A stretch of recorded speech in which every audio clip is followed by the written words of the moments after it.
What's up, guys? Disclosure Artist. Just finishing up that last security briefing before it was cut. It's like they really don't want these to go through.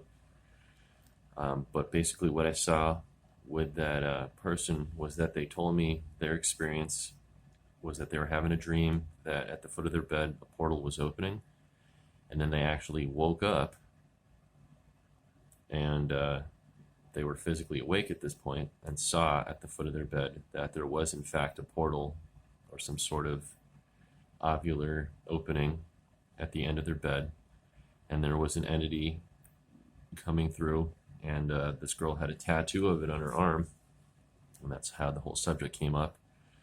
And she explained to me that that's why she got it, was because of this experience, and there was an entity that was standing in front of it, and it had a long nose, came out. So I thought that was really interesting, and I wanted to circle back around to the first security briefing I did, where I was describing one of the locations where I would have to do perimeter patrol is haunted, and I described what one of the guards at that location was experiencing.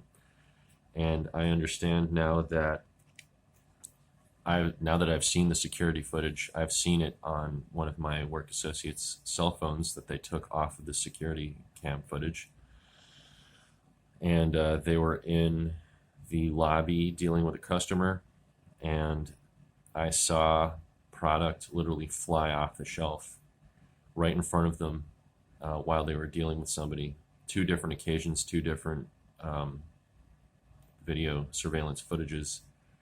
And I understand that this person's significant other recently committed suicide.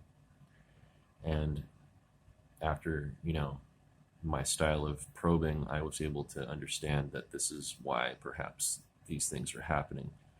Not to mention the other reasons I gave, but at least specifically to this person, that would make a lot of sense. I also wanted to explain that one of the guards that I work with, I was idly sitting as I was about to relieve them of duty, and they were actually just kind of sitting there, and I just said, what is the weirdest thing that ever happened to you? And he said, I got to think about it for a second. I said, don't worry about it, just let it marinate. And he looks at me and he says, okay, well, when I was 16 years old, I was bow hunting, and I was, hunting elk, and they shot the animal. They tracked it as they followed its blood for, a good mile and a half.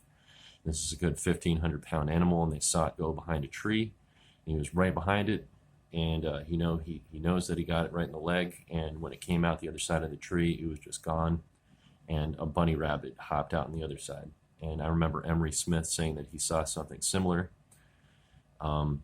with 12 other individuals transform, I think, a humanoid or a wolf into a bunny rabbit and hop away. They called it a skinwalker. This guy called it a wendigo. He said it without even blinking. He said that I saw a wendigo, and it just so happened that he was going hunting in Yosemite National Park later that day, and I saw when he came back a very, very strange photograph that he took of what looks like a gray peering behind a tree or some sort of strange face. So I will be hopefully bringing more updates from this location. That's all for now, guys. Take care.